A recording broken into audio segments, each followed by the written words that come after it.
কালকে এক জায়গায় নিমন্ত্রণ ছিল কালী পুজো, তো সেখানেই ছিলেন। তো কোনো ছটা নাগাদ বাড়ি ফিরছিলাম, তখন দেখি রাস্তার মধ্যে সাত আটজন ছেলে আর একটা মেয়ে দিনের আলো ফুটে গেছে, তখন ড্রিঙ্কস করছে। তো যথারীতি আমি তাদেরকে বললাম যে এখন তোমরা কেন এসব ড্রিঙ্কস করছো। তো এই কথা বলাতেই ওরা আমাকে দিকে তেড়ে আসে এবং আমাকে মারধর শুরু করে। এটা আমাদের নন্দননগর লোকনাথ মন্দিরের সামনে, রায় বিলডার্সের কাছে। 7-8টা ছেলে বা 8-9টা ছেলে আর একটা মেয়ে বসে রাস্তার মধ্যে ড্রিঙ্কস করছে। তো সেটাই আমি বলছিলাম যে দিনের আলো ফুটে গেছে, তোমরা এখনো কেন ড্রিঙ্কস করছো। তুইও বলিনি, উনিই বলেছিলেন। তারপরে কে তুই, তোর কি দরকার, এসে আমাকে আমার বাইকটা ফেলে দিলে আমাকে মারা শুরু করে। মুখে মেরেছে, বুকে মেরেছে, চোখে মেরেছে, মাথার পিছনে মেরেছে, ব্লিডিং নাক থেকে এখনো হচ্ছে, ঠোঁট থেকে ব্লিডিং হচ্ছে, ঠোঁট ফুটে গেছে। কাকার নিমন্ত্রণ ছিল, কাকা ফিরছিল ওইখান থেকে, ফেরার পথে এইখানে নাকি বসে মদ খাচ্ছিল 7-8টা ছেলে আর একটা মেয়ে।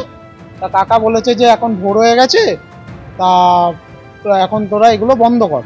কাকা গাড়ি স্টার্ট দিতে গেছে, তখনই এসে ওরা চট থাপ্পড় কিল ঘুষি মেরে নাক পাক কাটিয়ে দিয়েছে। ওরা ছিল 8জন যুবক, একটা মেয়ে। খুব ভয় লাগছে, কাকা তো বললোই নাকি যে মেরে ফেলার হুমকি দিয়েছে। বেলঘরিয়ায় মদ্যপানের প্রতিবাদ করে আক্রান্ত আকাশ শিক্ষক, রাস্তায় ফেলে তাকে বেধড়ক মারধর করা হয়। আর এই ঘটনায় জড়িত অভিযোগে ইতিমধ্যেই 4 জনকে গ্রেফতার করেছে পুলিশ। আরো বিস্তারিত জানতে কথা বলবো আমাদের প্রতিনিধি সমীরণ পালের সঙ্গে। সমীরণ, কি খবর রয়েছে?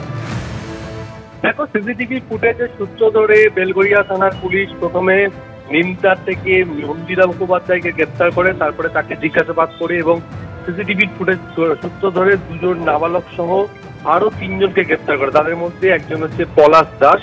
তাদের প্রত্যেকের বাড়ি নিমতাই থানা এলাকাতে। এবং এই সিসিটিভি ফুটেজে স্পষ্ট দেখা যাচ্ছে যে ওই আকাশ শিক্ষককে তারা মারধর করছে এবং সেই সূত্র ধরে তাদেরকে গ্রেপ্তার করা হয়েছে।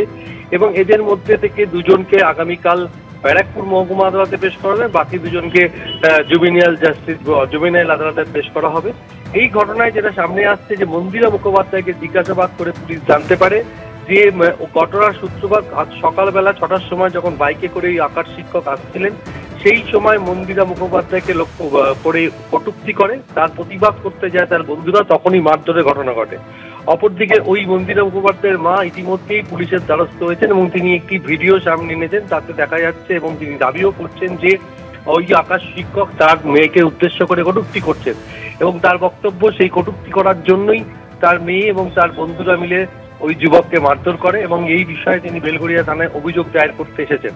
গোটা বিষয়টি খতিয়ে দেখছে বেলঘরিয়া থানার পুলিশ। এবং আজকে সকালবেলা 6টার সময় যখন 2 নম্বর রেলগেটের কাছ থেকে যখন কৌশিকী অমাবস্যার প্রসাদ নিয়ে আকাশ শিক্ষক নিরুপম পাল যখন ফিরছিলেন বাইকে করে, তখন তার অভিযোগ যে প্রকাশ্য দিবালোকে মদ্যপান করছিল কয়েকজন যুবক এবং একজন যুবতী। তখন তিনি তাদেরকে বলেন যে দিনের আলো ফুটে গেছে, যেন এখানে মদ্যপান না করে। নন্দননগর ঝিলপাড়ে এই ঘটনাটি ঘটলে তখন প্রতিবাদ করলে তখনই তার অভিযোগ তার উপর চড়াও হয় ওই তরুণী সহ এবং যুবকরা, এবং তাকে মারধর করা হয়, মাটিতে ফেলে তার বাইক ফেলে দেওয়া হয়, তার ফোন ফেলে দেওয়া হয় এবং বেধড়ক মারধর করা হয়। এবং এই ঘটনার পর তার পরিবারের সদস্যরা, এলাকার বাসিন্দারা তাকে সাগর দত্ত মেডিকেল কলেজ হাসপাতালে নিয়ে যায়। প্রাথমিক চিকিৎসার পর তাকে বেলঘরিয়া থানায় এনে অভিযোগ দায়ের করে, কিন্তু তাদের অভিযোগ ছিল যে অভিযোগ জানানোর পরেও পুলিশের পক্ষ থেকে সঙ্গে সঙ্গে কোনো ব্যবস্থা নেওয়া হয়নি। পরবর্তীকালে পুলিশের পক্ষ থেকে ঘটনাস্থলে গিয়ে তদন্ত করে এবং পুলিশ এবং সিসিটিভি ফুটেজ সংগ্রহ করে এবং সিসিটিভি ফুটেজের সূত্র ধরেই মন্দিরা মুখোপাধ্যায় এবং পলাশ দাস সহ মোট 4 জনকে গ্রেফতার করেছে। তাদের মধ্যে 2 জন নাবালক এবং সিসিটিভি ফুটেজ সূত্র ধরে বাকিদের খোঁজ চালানো হচ্ছে বেলঘরিয়া থানার পুলিশ, এমনটাই পুলিশ সূত্রে জানানো হয়েছে। সমীরণ, তুমি আমাদের সঙ্গে থাকো। যে সিসি ক্যামেরা ফুটেজ ধরা পড়েছে সেই ফুটেজ সূত্র ধরেই পুলিশ ইতিমধ্যে 4 জনকে গ্রেপ্তার করেছে। ঘটনাটি বেলঘরিয়া, যেখানে নন্দননগর ঝিলপাড়ের দ্বারে বসে মদ্যপান করছিল কয়েকজন তরুণ তরুণী, সেই ঘটনার প্রতিবাদ করেছিলেন শিক্ষক, তারপর বেধড়ক মারধর করা হয়। সিসি ক্যামেরা ধরা পড়ে সেই ছবি, সেই ফুটেজের সূত্র ধরে পুলিশ ইতিমধ্যে 4 জনকে গ্রেপ্তার করেছে।